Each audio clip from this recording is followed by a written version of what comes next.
Martha? Anybody home?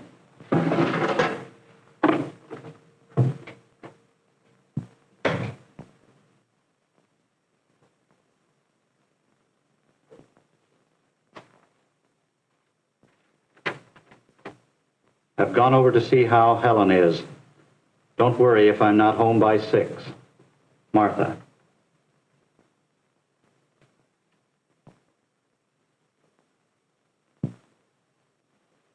Homer Keith is home from work, a comfortable house on a quiet street, a good place to come home to. So muses Homer Keith as he relaxes in his favorite chair. Homer Keith, a citizen of the United States, a working man, a man with a mind of his own. What he thinks and how he thinks and acts affects the course of democracy. As he reads his newspaper, Homer Keith reflects on some of the problems which he and other citizens like him must face and solve. The problems of crime and of traffic in the cities. How to reroute expressways to serve best in-city and through-city traffic. The problem of providing adequate housing, of clearing out slum areas to make way for modern dwelling units. The people must make the decisions on these problems, all the people, everyday citizens like Mary Smith and Fred Johnson and Pete Kowalski. Homer Keith will tell you that intelligent decisions are not reached easily or quickly. Homer has just come to the point of making an important decision. He must decide what he is for and what he is against, so that tomorrow he can cast his vote. How did it all start? It all started on a Saturday afternoon in the spring.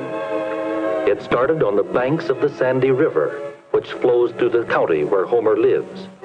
Homer Keith is fishing, and the important thing now is a fish on the other end of the line. The Sandy River flows through fertile fields of grain. It supplies life-giving water to Homer's town, and it is an avenue of commerce in his state. But these things are of little concern to Homer Keith at the moment.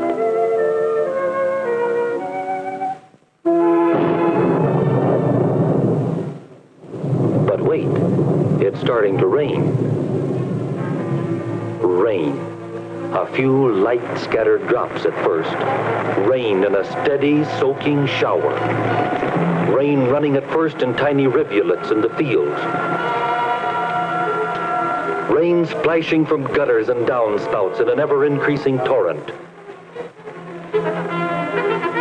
Rain all that day and all the next. Rain. Rain for more days, days running into weeks. Weeks of rain and leaden skies hanging like a gloomy prophecy over the people of the Sandy Valley. And so it was, as the water swirled and boiled, that the old Sandy grew into a raging giant. A giant that swept all before it. A giant that clawed its way through all barriers, roaring down upon the city. A giant that reached out over the fertile bottomlands, destroying homes and crops. Into the night, men fought the river, the only way they knew how, with sandbags piled up to hold back the water.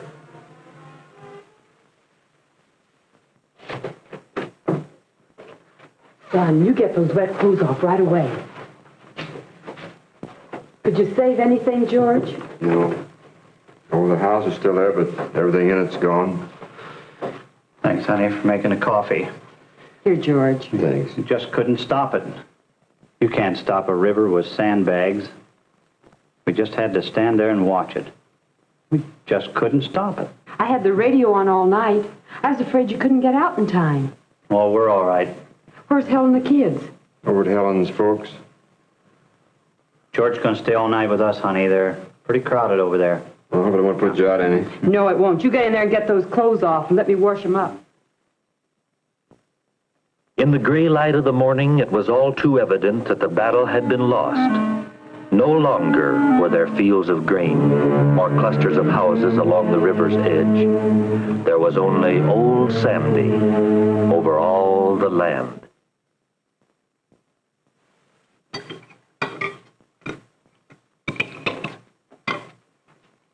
Get any sleep last night? No, I slept some. Guess I was just too tired to sleep. Couldn't get my mind off this thing. You know, it just shouldn't have happened. I think if some of us would get together and build some dams, we could bring a stop to this thing. Dams? Sure. They've been talking dams for years. Now that we need them, they're still talking. What makes you think dams is the answer? You saw what happened last night.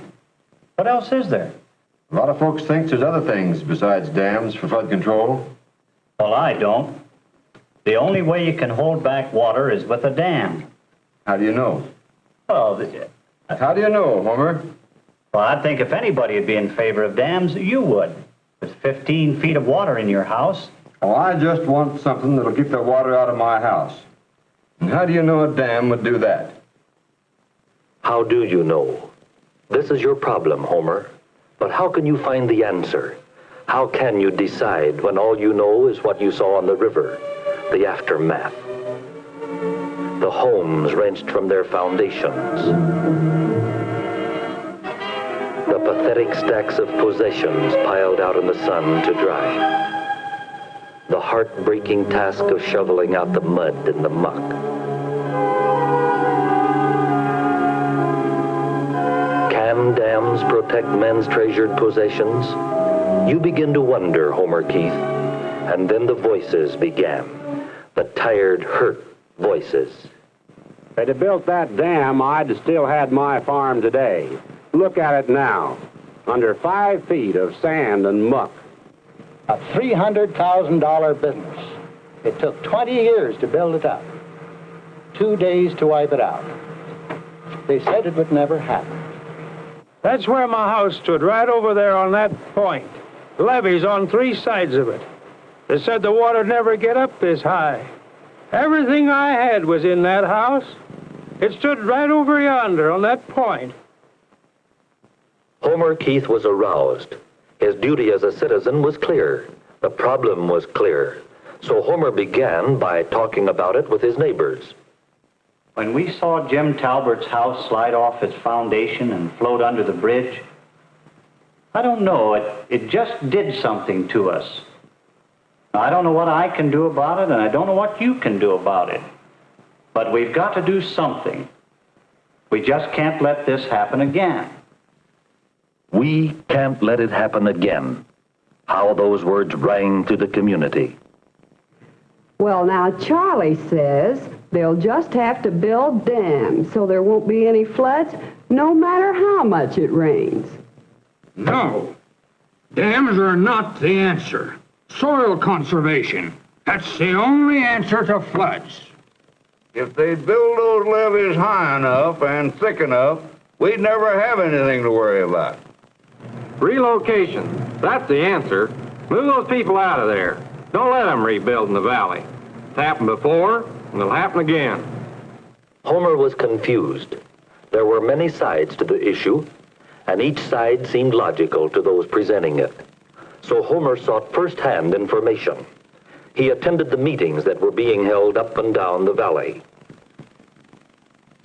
Now, you folks know just as well as I do that for years, people through the whole length and breadth of this valley have talked about building dams. Some people were for it and some against it. Those who were against it thought the time would never come when dams might save their farms, their towns, and their families. I don't have to tell you that that time did come. And what did we have to stop the waters, to protect our farms and our families and our towns? I'll tell you what we had. A few ineffective levees, a handful of sandbags, and a lot of tired, scared people. Gentlemen, we must build these dams now. What has happened to us once could happen to us again. I think that fellow's got some good ideas. I really liked what he had to say. I think he knows what he's talking about. Yeah, Well, aren't you in favor of the dam?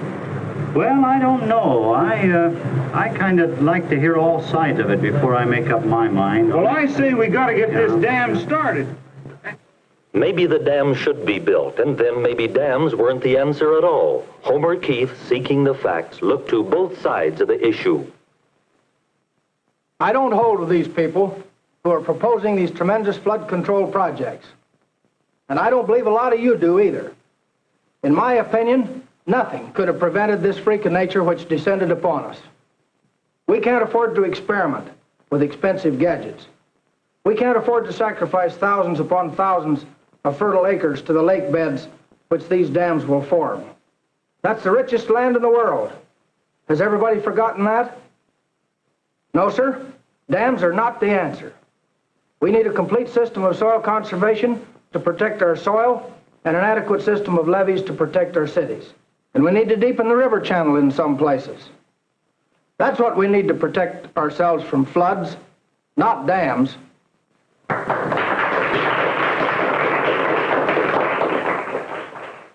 Homer Keith had listened to the experts, and from what he had heard, he tried to sort facts from personal feelings. But Homer went further. He listened to sportsmen who thought lakes formed by dams would be a fine idea because they would make recreation spots.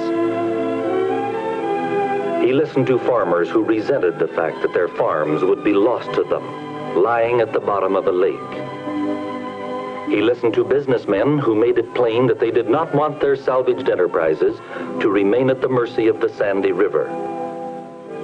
Yes, Homer saw the problem. He had dug out some of the facts, but the determination to get all the facts drove him on, searching for a solution that would satisfy him. His search led him into what were, for him, strange activities. His public library opened up new avenues of thought as he studied the topography of the land surrounding the Sandy River. For the first time, Homer began to form an opinion based upon facts. To confirm his conclusions, he wrote to the government weather station to determine if the conditions which caused those weeks of rain were likely to be repeated. There was still another area he had not explored. To find out about it, he had a talk with his county agent. We believe in soil conservation because water, which is retained in the soil, stays where it is needed. And whether you're for dams or levees or what have you, we have to conserve this country's soil. Soil conservation ought to be an important consideration in any flood control program.